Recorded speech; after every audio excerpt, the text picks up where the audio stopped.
Magandang araw sa ating lahat. Tayo ay lubos na nagagalak sapagkat ang pambansang pulisya ay mayroon ng sariling news network sa YouTube, ang Police News Network o PNN. Tayo ay hindi lang gumaganap sa ating mandato at sinumpang tungkulin, kundi tayo rin ay naghatid ng tama, wasto at balanseng balita para sa serbisyong nagkakaisa tungo sa pagkamit at pagpapanatili ng kaayusan at katahimikan sa ating bansa. Panoorin at suportahan ang Police News Network.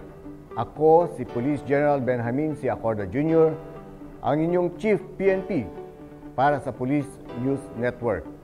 Alagad ng batas, tagataguyod ng balitang pulis. Maglilingkod sa bawat Pilipino at magbibigay ng tamang impormasyon para sa tahimik at maayos na Pilipinas. Police News Network, alagad ng batas, tagapagtaguyod ng balitang pulis, sandigan ng mamamayan, patnubay ng katotohanan. Live mula sa Campo Crame, maghahatid ng pinakahuling kaganapan at nagbabagang balita. Ito ang PNN Police News Network. At ngayon, ang inyong mga tagapagbalita. Magandang araw, Pilipinas. Ako ang inyong alagad ng batas, tagataguyod ng balitang pulis, Master Sergeant Vanessa Villanos. Maghahatid ng tamang balita, kwento ng pulis at serbisyo para sa mamamayan. At ito ang PNP News Online, ang pangunahing balita ng Police News Network. Alagad ng batas, tagataguyod ng balitang pulis.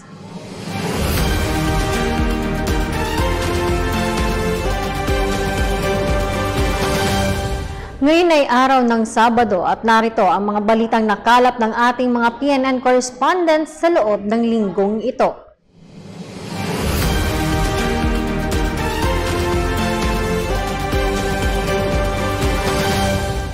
Para sa ating unang balita, arestado ng mga tauhan ng Criminal Investigation and Detection Group ang top 1 regional most wanted person ng Calabarzon.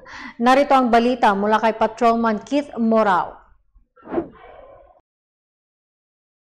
Arestado ng Detective and Special Operation Unit ng CIDG kasama ang lokal na pulisya sa isinagawang operasyon laban sa mga wanted na individual. Ang top 1 regional most wanted person ng Calabarzon kahapon ng umaga sa gitnang bayan San Mateo, Rizal. Armado ng warrant of arrest, tinungo ng mga operatiba ang pinagtataguan ni George Kokoy Agudes alias Caboljak, 28 taong gulang na residente ng Barangay Puray, Montalban, Rizal, na may kasong murder na walang inirekomendang piyansa.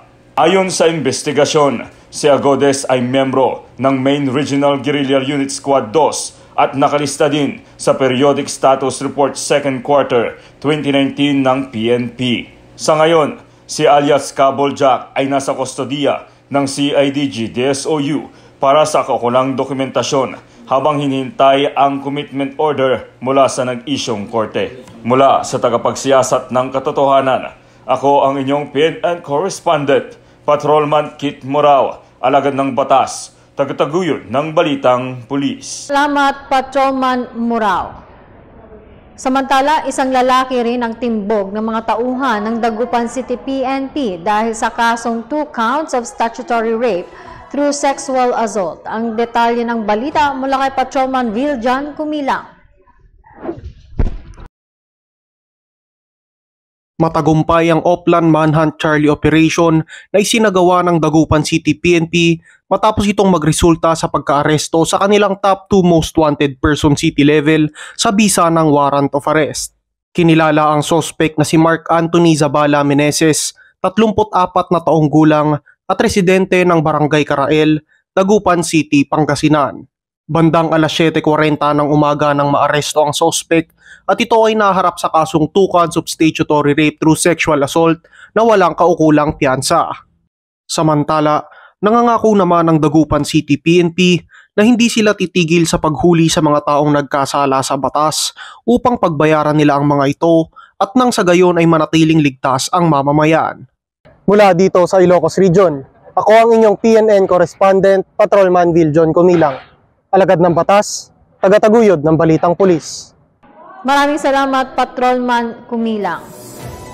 Samantala, halos 14 na milyong pisong halaga naman ng shabu ang nakumpiska sa naging drug bust operation ng mga tauhan ng Cebu City PNP, bunga ng kanilang mas pinaigting na kampanya kontra illegal na droga. Yan ang tinutukan ni Patrolman Edmerson Lapitan. Kumpiskado sa joint buy-bust operation ng kapulisan ng Cebu City Police Office ang tinatayang nasa halos 14 na milyong halaga ng iligal na droga sa barangay Mambaling, Cebu City, Huwebes nito lamang nakaraang linggo. Sa pinagsanib na pwersa ng mga miyembro ng Police Station 11, City Intelligence Unit at City Drug Enforcement Unit ng Cebu City Police Office, arestado sa operasyon ang suspek na kabilang sa talaan ng high-value individual regional level. Kinilala ang naaresto na si alias June, 23 taong gulang, residente ng Barangay Buaya, Lapu-Lapu City, Cebu. Nakuha sa pag-iingat ng suspek ang nasa higit 2 kilo ng hinihinalang shabu na may standard drug price na 13,940,000 peso, isang bag at ang buy-bust money. Ang manakalap na ebidensya ay agad naman na isinumite sa Cebu City Forensic Unit para sa pagsusuri. Paglabag sa makakaukulang reklamo sa RA 9165 o ang Comprehensive Dangerous Drugs Act of 2002 ang kinakaharap ng suspek. Mula dito sa Cebu City, ako ang inyong PNN correspondent, Patrolman Edmerson Lapitan, alagad ng batas, tagataguyod ng balitang pulis. Maraming salamat, Patrolman Lapitan. Samantala, isang miyembro naman ng PNP Special Action Force ang nagpamalas ng katangi-tanging gawa para sa kapakanan ng kanyang kapwa sa Aklan. Kung bakit, yan ang kwentong inalam ni Patrolwoman Cherilyn Kalumpita.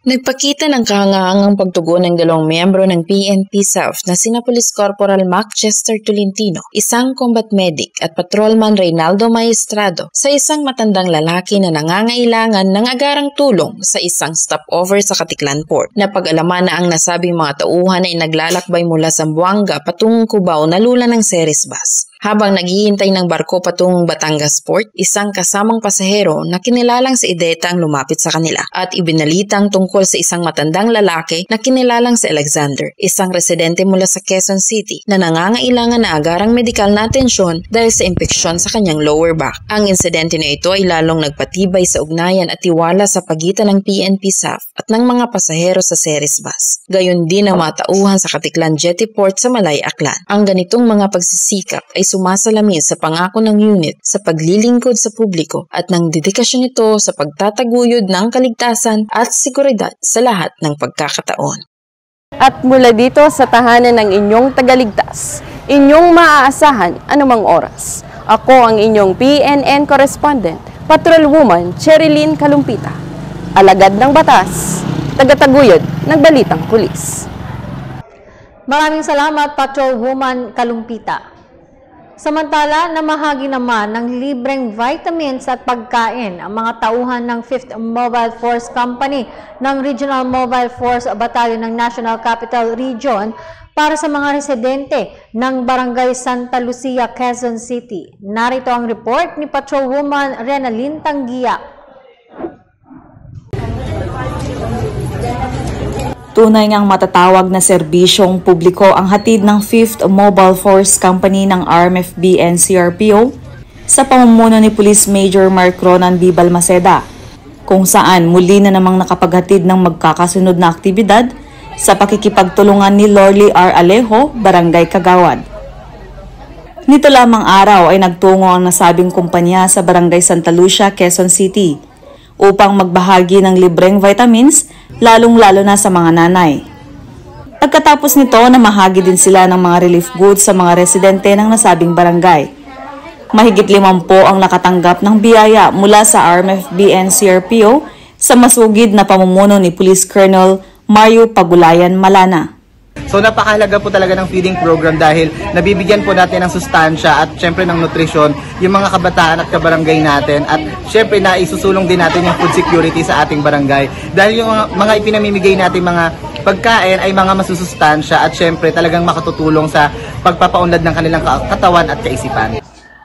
Mula sa RMFB and CRPO, ako po ang inyong Police News Network correspondent.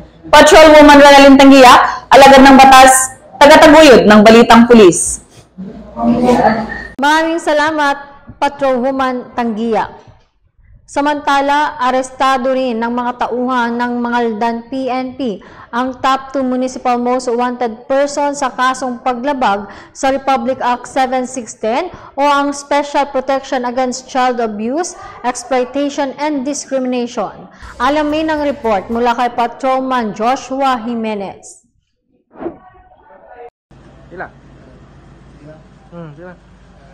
Arestado ang isang lalaki na tinuguri ang top 2 most wanted person municipal level ng Mangaldan PNP sa sitio Paratong Barangay Poblasyon, Bacnotan, La Union. Dito lamang nagdaang Huwebes, ika-3 ng Agosto, taon kasalukuyan. Kinilala ni Police Lieutenant Colonel Benjamin E. Zarate Jr., officer in charge ng Mangaldan Municipal Police Station, ang suspect na si Sammy Soriano Padilla, 53 taong gulang at residente sa Barangay Bantayan, Mangaldan, Pangasinan. Ayon kay Police Lieutenant Colonel Zarate Jr., bandang alas 4:51 ng hapon nang maaresto ang suspect sa nasabing lugar sa bisa ng warrant of arrest sa kasong lascivious conduct kaugnay sa Republic Act 7610 o Special Protection Against Child Abuse, Exploitation and Discrimination Act at may rekomendadong piyansang 180,000 piso. Ang Mangaldan PNP ay patuloy sa mandato na ipatupad ang batas at siguraduhin ang kaligtasan ng bawat mamamayan. Mula dito sa Ilocos Region, ako po ang inyong PNN correspondent, Patrolman Joshua Jimenez, alagad ng batas, tagataguyod ng Balitang Pulis. Maraming salamat, Patrolman Jimenez. Samantala, sa isinagawang joint implementation ng warrant of arrest ng mga otoridad sa Zamboanga International Airport, arestado na ngayon ang suspect na may kasong rape. Ibabalita yan ni Patrolwoman Marjorie Fernandez. Hindi nakaligtas ang isang lalaking pasahero ng Zamboanga International Airport matapos siyang hulihin ng mga kapulisan ng PNP Aviation Security Group at Zamboanga City Police Office Police Station 9 sa ikinasang joint implementation of warrant of arrest para sa kasong rape noong Biyernes ng umaga taong kasalukuyan. Ayon sa direktor ng ABSI Group na si Police Brigadier General Jack L. Wangki, kinilala ang nahuling pasahero bilang si alias Jake, 20 taong gulang na lalaki, residente ng Barangay Kawit, Zamboanga City, at isang papadating na pasahero ng Cebu Pacific Flight 5J859 na nagmula sa Maynila. Inaresto ang suspect sa bisa ng warrant of arrest na inihain sa kanya ni Honorable Judge Peter B. Esma ng RTC Branch 15, 9th Judicial Region sa Zamboanga City noon pang ika-10 ng Hulyo taong kasalukuyan sa paglabag niya sa kasong statutory rape at attempted rape na walang rekomendasyong piyansa.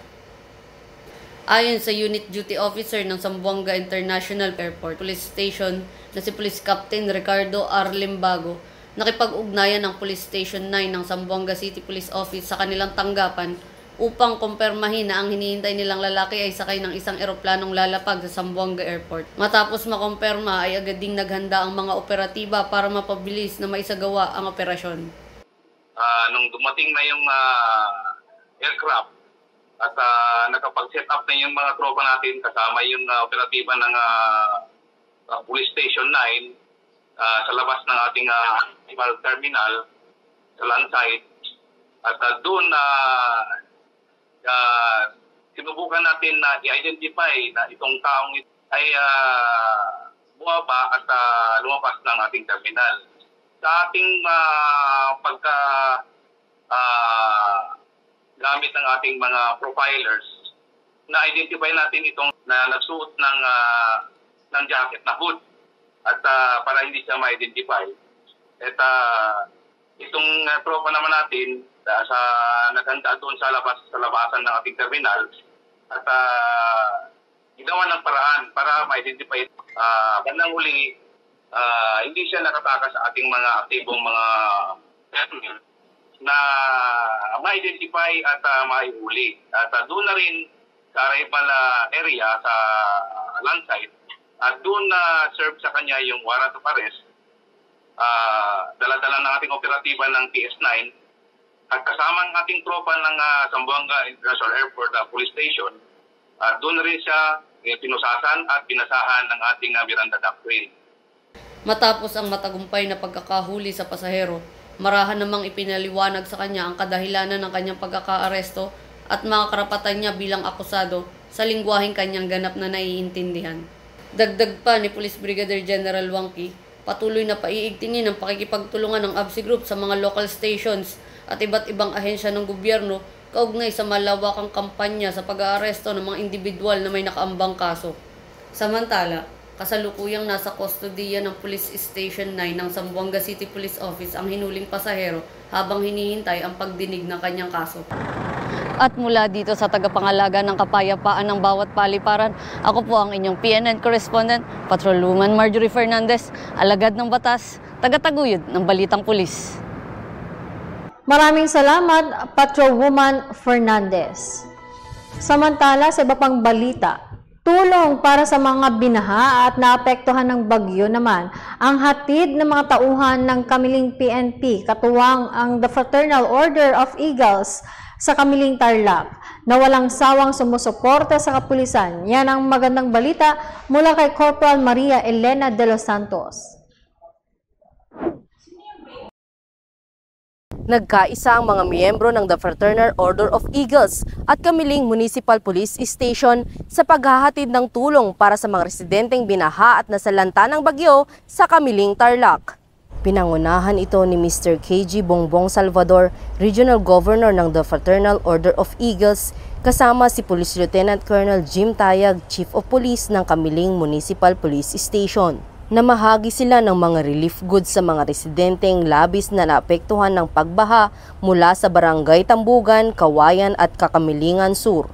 Labis ang tuwa at pasasalamat ng mga residente sa natanggap nilang tulong mula sa nasabing grupo. Salamat po, malaking bagay na po sa amin yan. Salamat po sa inyo. Ay, maraming salamat po. Samantala, maigting rin ang pagbabantay ng mga tauhan ng Kamiling Municipal Police Station upang masiguro ang kaayusan at seguridad ng aktibidad. Mula dito sa gitnang Luzon, ang inyong PNN correspondent, Police Corporal Maria Elena S. de los Santos, alagad ng batas, tagataguyod ng Balitang Pulis. Maraming salamat, Corporal de los Santos. Samantala, tunghayan naman natin ang mga naging kaganapan sa isinagawang PNPA CAT sa Cotabato City, kung saan nakisa rin ang pamunuan ng Police Regional Office Bangsamoro Autonomous Region. Mula yan sa ating ka-PNN Patrolman John Maborang. Mahigit 600 examinees ang nag-exam sa PNPA CAT examination na ginanap sa Notre Dame Avenue, Notre Dame University, Cotabato City nito lamang ika-6 ng Agosto taong kasalukuyan. Tumulong sa nasabing pagsusulit ang PRO Bar sa pamumuno ni Police Brigadier General Alan Nobleza, Regional Director ng PROBAR. Sa pangunguna ni Police Lieutenant Colonel Jofel Remodaro, Officer in Charge RLDDD Bar. Ang nasabing pagsusulit ay nahati sa 2 testing center na kung saan 375 sa Notre Dame University, Cotabato City at 243 sa Mahardika Institute of Technology, Bonggao, Tawi-Tawi na may kabuang 618 examinees. Ang papalarin sa pagsusulit ay dadaan sa masusing proseso. Kapag kwalipikado, sila ay magagawaran ng scholarship na manggagaling sa ating pamahalaan. Kapaloob sa scholarship na ito ay ang libreng pag-aaral sa loob ng 4 na taon kung saan habang nag-aaral sila ay sumasahod at hinahasang mga kakayahan na mas tumalino pa at maging isang huwaran na kadete. Samantala, kapag sila ay nakapagtapos sa akademya, ay meron silang pagpipilian na 3 bureau: Philippine National Police, Bureau of Fire Protection at Bureau of Jail Management and Penology, kung saan sila ay magseserbisyo para sa ating mamayan at sa ating bansa. Mula po dito sa Police Regional Office Bangsamoro Autonomous Region, nagbabalita ang inyong PNN correspondent, Patrolman Maborang, alagad ng batas, tagataguyod ng Balitang Pulis. Maraming salamat, Patrolman Maborang. Samantala, pangangalaga sa karagatan ng kanilang nasasakupan, iyan ang walang sawang isinusulong ng mga tauhan ng 2nd Palawan Provincial Mobile Force Company sa pamamagitan ng kanilang tuloy-tuloy na pagsasagawa ng Coastal Cleanup Drive. Yan ang sinubaybayan ni Patrolman Jobet Balana. Nagsagawa ng Coastal Cleanup Drive ang mga tauhan ng 2nd Palawan Provincial Mobile Force Company sa bayan ng Roxas, Palawan nito lamang Sabado, taong kasalukuyan. Ang naturang aktibidad ay pinangunahan ni Police Lieutenant Benjamin Martinez, Operation Officer sa ilalim ng pangangasiwa ni Police Lieutenant Colonel Mardy R. Azares, Force Commander ng 2nd Palawan PMFC, kasama ang bantay dagat ng Roxas at ang mga residente ng nabanggit na barangay sa paglilinis ng mga kalat at basura sa nasabing lugar. Ang nakolektang mga basura ay mga plastik, bote, sirang damit at piraso ng mga kahoy. Ang aktibidad na ito ay isang regular na gawain na linisin ang kapaligiran sa baybayin at gawing mas kaaya-aya at mas ligtas. Ito rin ay pagsasabuhay ng PNP core value na pulis makakalikasan. Mula dito sa Calapan City, Oriental, Mindoro, ako po ang inyong PNN correspondent, Patrolman Jobet Balana. Alagad ng batas, tagataguyod ng Balitang Pulis. Maraming salamat, Patrolman Balana. Samantala, arestado naman ng mga tauhan ng Gataran PNP ang sospek sa insidente ng pamamaril sa naturang lugar na kung saan mahigit 700,000 pisong halaga naman ng hinihinalang shabu at 2 baril ang nasamsam mula sa sospek. Magbabalita dyan si Patrolwoman Juliet Dayag. Arestado ng Gataran Police Station ang isang suspek sa pamamaril sa barangay Kasikalan Norte, Gataran, Cagayan. Ayon kay Police Major Gary H. Makadangdang, hepe ng naturang himpilan, nakatanggap ang kanilang opisina ng impormasyon tungkol sa insidente ng pamamaril sa nabanggit na barangay. Agad namang umaksyon at rumesponde ang mga tauhan ng Gataran Police Station at agad tumungo sa nasabing lugar at tumambad ang walang buhay na katawan ng biktima na kinilalang si alias Dodong, 36 anyos at residente ng parehong barangay. Nagtangkang tumakas ang suspek na kinilalang si alias Popoy, may asawa, walang trabaho at residente ng parehong barangay, subalit nahuli sa sinagawang hot pursuit operation ng naturang istasyon.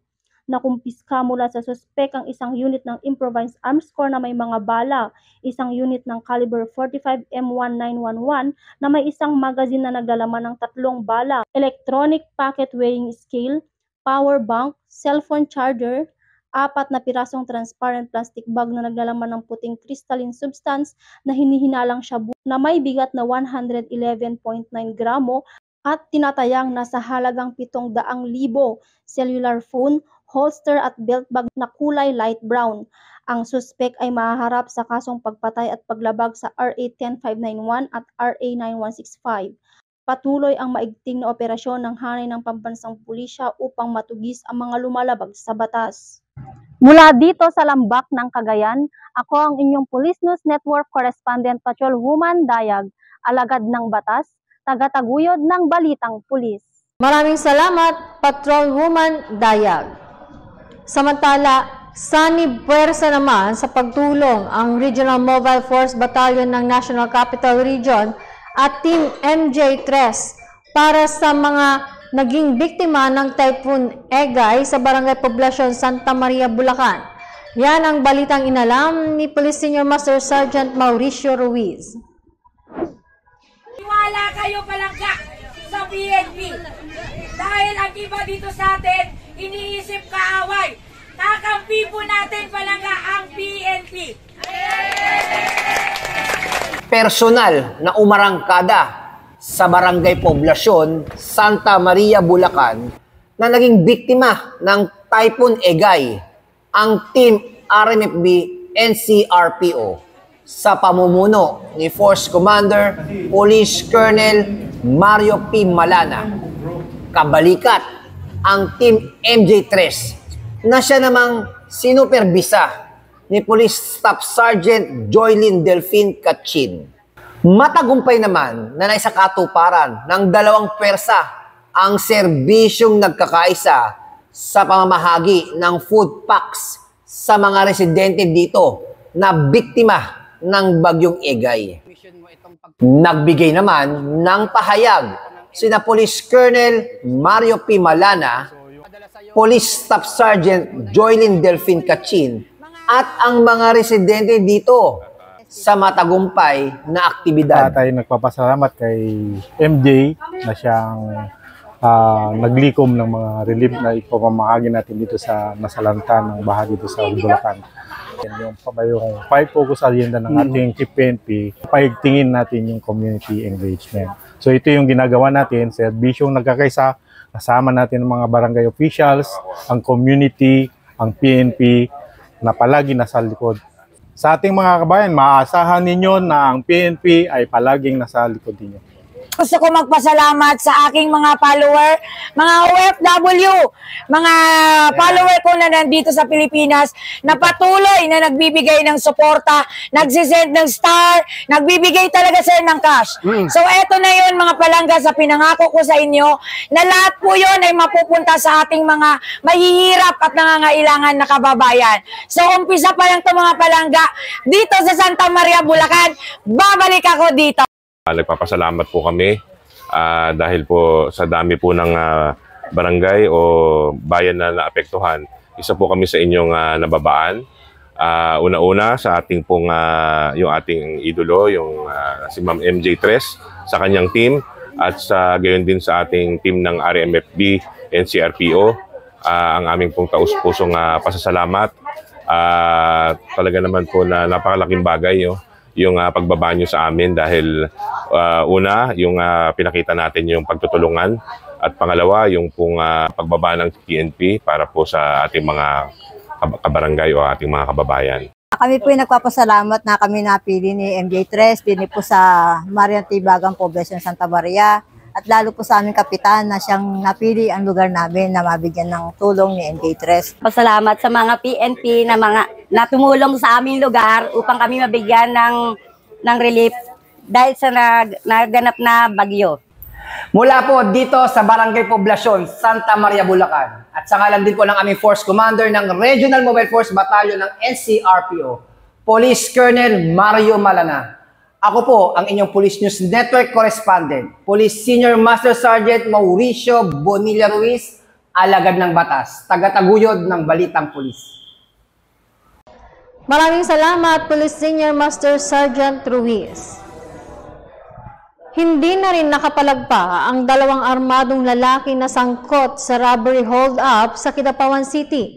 Narito ang ulat mula kay Patrolman Charnie Mandia.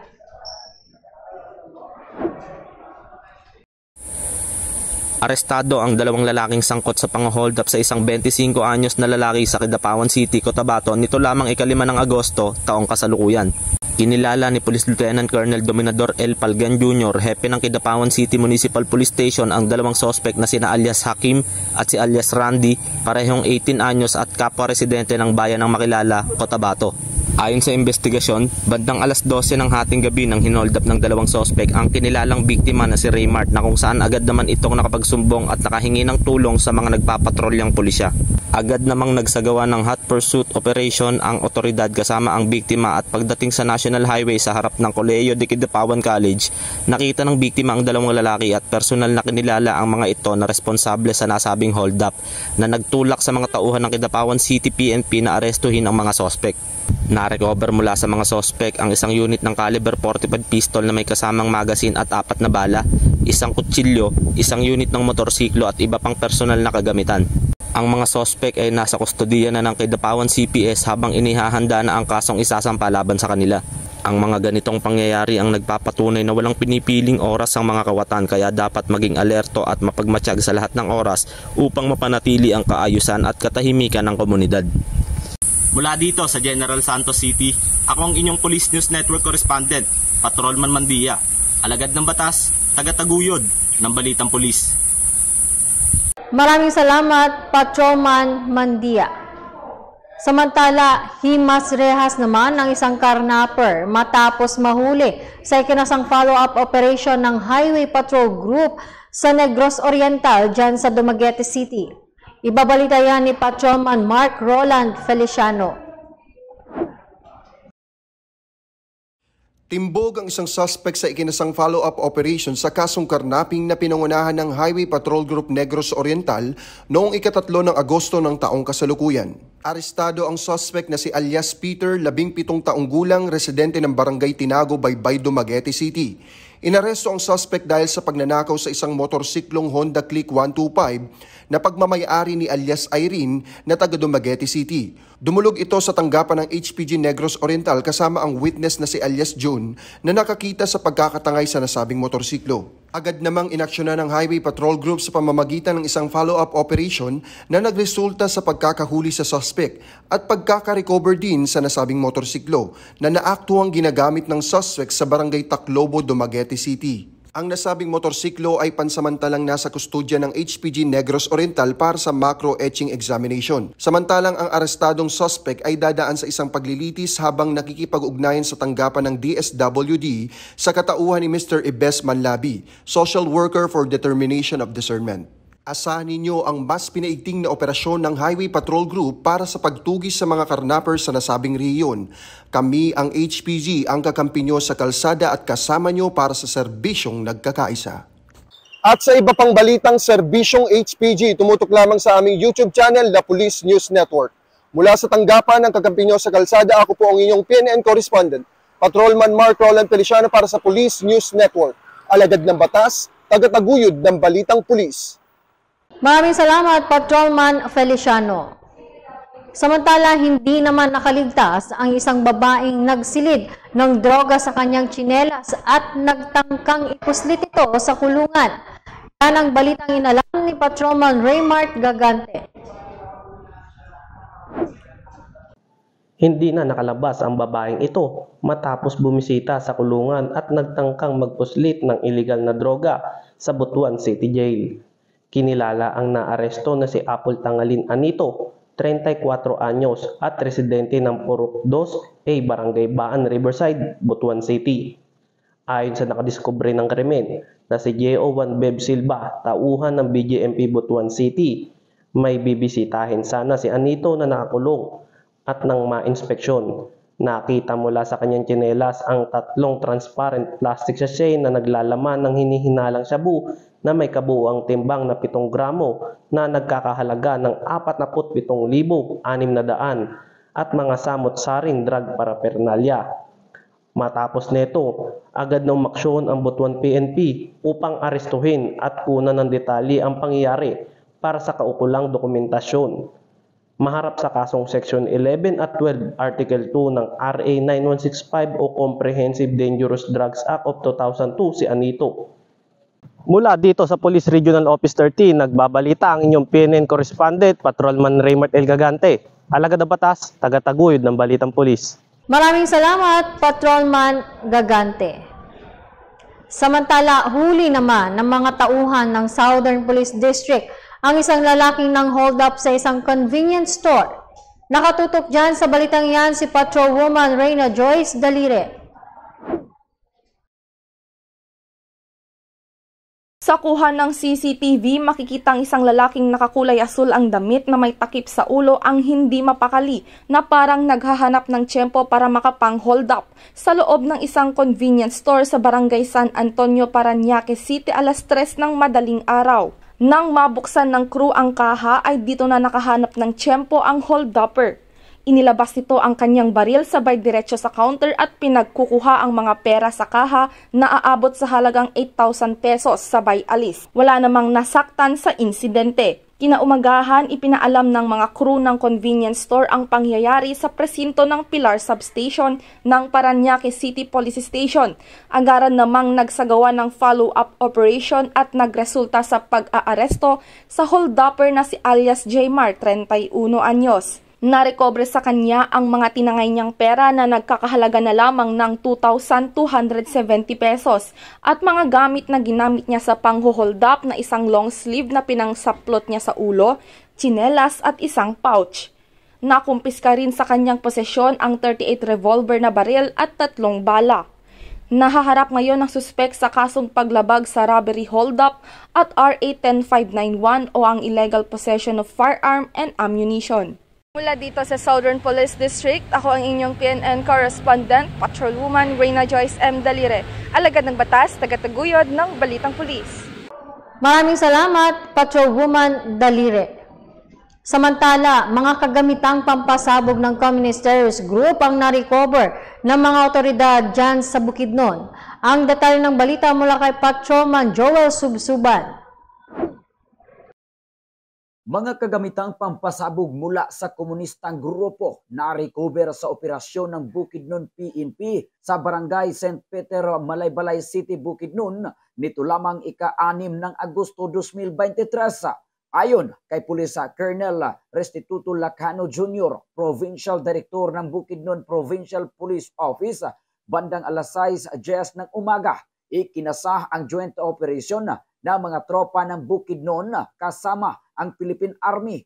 Na-recover ang 3 malalaking sinisidlan ng mga pampasabog na may 20 litro na galon container na may lamang pampasabog, 337 na piraso ng super dyne explosives na may sukat na 25 mm at may bigat na 125 na gramo at may haba na 8 inches.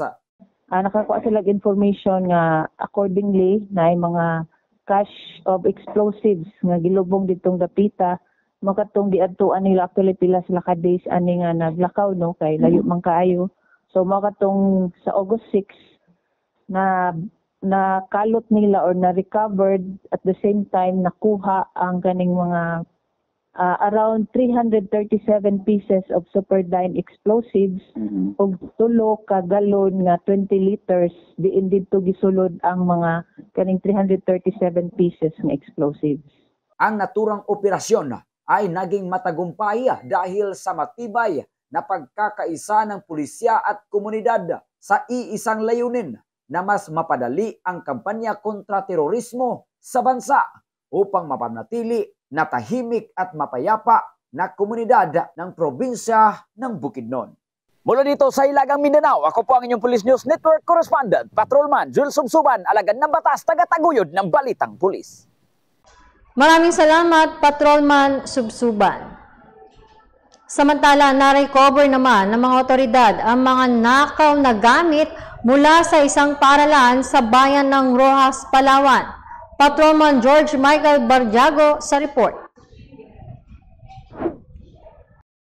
Na-recover na ng mga otoridad ang mga kagamitan na ninakaw sa isang paaralan sa Sitio Green Island, Barangay Tumarbong, Roxas, Palawan. Nangyari ang nakawan noong Hulyo 30 taong kasalukuyan. Kinilala ang suspek na si alias Eric, 27 anyos, residente ng Barangay Karamay, habang ang biktima ay nakilalang sa pangalang Ma'am Ingrid, isang guro at residente ng Barangay Tinitian sa nasabing bayan. Na-recover mula sa suspek ang isang laptop, tablet, Bluetooth speaker at iba pang mga kagamitan sa laptop. Sa ngayon ay nasa kustudiya na ng PNP ang nasabing suspek para harapin ang kasong robbery. Mula dito sa Calapan City, Oriental, Mindoro, ako ang inyong PNN correspondent, Patrolman Bardiago. Alagad ng batas, tagataguyod ng Balitang Pulis. Maraming salamat, Patrolman Bardiago. Samantala, mahigit 20 gramo ng shabu ang nakumpiska sa ikinasang bypass operation ng mga tauhan ng Eastern Police District dyan sa Pasig, habang arestado naman ang drug suspect sa naturang operasyon. Narito ang pagtutok ni Patrolwoman Jenny May Dolor.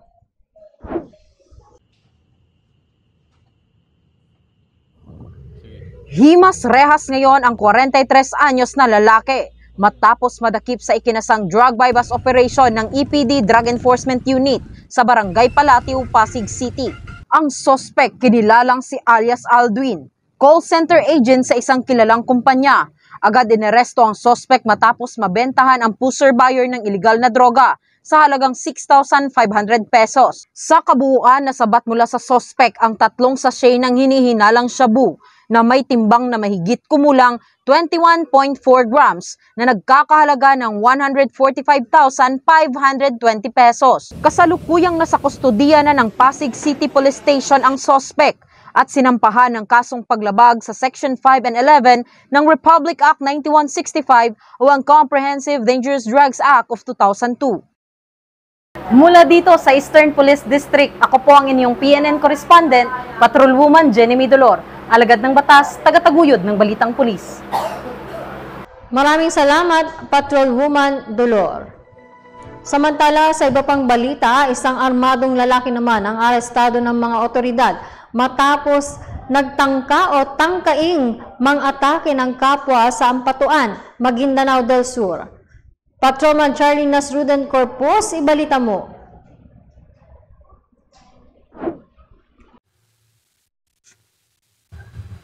Arestado ang isang armadong sospek sa isinagawang intel-driven operation matapos itong tangkain saktan ang mga kapulisan at manggulo sa isang sport activities sa Municipal Covered Court ng Barangay Poblasyon, Ampatuan, Maguindanao del Sur. Kinilalang na-aresto na si Hamid Mling, nasa 8 taong gulang, at residente ng Barangay Poblasyon, Ampatuan, Maguindanao del Sur, isang miyembro umano ng Bangsamoro Islamic Freedom Fighter at isa rin sa mga suspect sa pananambang kay Police Captain Renaldo Samson. Ayon sa ulat, matapos makatanggap ng impormasyon ng Ampatuan MPS mula sa Provincial Intelligence Unit na manatiling mapagmatsyag dahil sa isang armadong suspect na nakasuot ng itim na damit na hinihinalang may masamang layunin sa mga kapulisang nagbabantay at sa naturang aktibidad. Kaagad na nagsagawa ng pagpapatrolya ang mga kapulisan na nagresulta sa pagkakaaresto sa suspect. Nakumpiska ng pinagsanib na pwersa ng Ampatuan MPS, Maguindanao del Sur PPO at 2nd Provincial Mobile Force Company mula sa suspect ang isang caliber 45 Taurus na may serial number na 197352, isang magazine at 8 bala. Maharap ang suspect sa kasong paglabag sa Republic Act 10591 o Comprehensive Firearms and Ammunition Regulation Act habang ang nakumpiskang baril ay isa sa ilalim sa ballistic examination sa Regional Forensic Unit BAR para sa investigasyon at verifikasyon. Mula po dito sa rehiyon ng Bangsamoro, ako ang inyong PNN correspondent, Patrolman Corpus, alagad ng batas, tagataguyod ng Balitang Pulis. Maraming salamat, Patrolman Corpus. At para sa ating huling balita, wala namang mapagsidla ng tuwa ang isang magsasaka matapos pagkalooban ng kalabaw ng mga tauhan ng 1st Palawan Provincial Mobile Force Company sa Bataraza, Palawan. Yan ang kwentong inalam ni Patrolman Jobet Balana. Lubos ang pasasalamat ng isang magsasaka sa ating mga kapulisan ng 1st Palawan PMFC na ang pagkalooban nito ng isang kalabaw na magagamit niya sa kanyang paghahanap buhay sa Sitio Saray, Barangay Inugbog, Bataraza, Palawan nito lamang Agosto, taong kasalukuyan. Kinilala ni Police Lieutenant Jason B. Tesorero, Platoon Leader, si Arnel Kenneth, 25 taong gulang, tubong Bataraza, Palawan na may 3 anak at tanging pagsasaka lamang ang kanyang pinagkukunan ng hanap buhay gamit ang kalabaw na pinahiram sa kanya na may-ari ng sakahan. Ayon pa kay Arnel, ay 100 hanggang 300 piso lamang ang kanyang kinikita sa pagsasakahan bawat araw. Kung wala namang tag-ani ay siya ay sumasideline sa pagtatabas at pagkukorte ng kawayan. Kaya naman, upang makatulong at mas mapadali ang kanilang buhay, ay nagbigay ng isang babaeng kalabaw ang mga kapulisan ng 1st Palawan PMFC kay Arnel upang makatulong sa kanyang paghahanap buhay sa bukid. At nagpaabot din ng ating mga kapulisan ng 3,000 piso na pangdagdag sa kanilang gastusin sa pang-araw-araw. Lubos naman ang pasasalamat ni Arnel dahil sa kanyang pamilya ay napakalaking bagay na ito para sa kanila. Patunay nga ang ating mga kapulisan ay siyang maaasahan sa kahit anumang larangan. Mula dito sa Calapan City, Oriental, Mindoro, ako po ang inyong PNN correspondent, Patrolman Jobet Balana. Alagad ng batas, tagataguyod ng Balitang Pulis. Maraming salamat, Patrolman Balana. At yan ang mga balitang nakalap ng ating mga PNN correspondents mula Luzon, Visayas at Mindanao sa loob ng linggong ito. Sa ngalan ng 228,000 strong members ng Philippine National Police, sa pangunguna ni Chief PNP General Benjamin Casuga Acorde Jr., kami ay maglilingkod sa bawat Pilipino at magbibigay ng tama at balanseng balita. Mula rito sa tanggapan ng tagapag-ugnay ng Pambansang Pulisya, ako ang inyong alagad ng batas, tagataguyod ng Balitang Pulis, Master Sergeant Vanessa Villanos. Maghahatid ng tamang balita, kwento ng pulis at serbisyo para sa mamamayan. Natito ang PNP News Online, ang pangunahing balita ng Police News Network.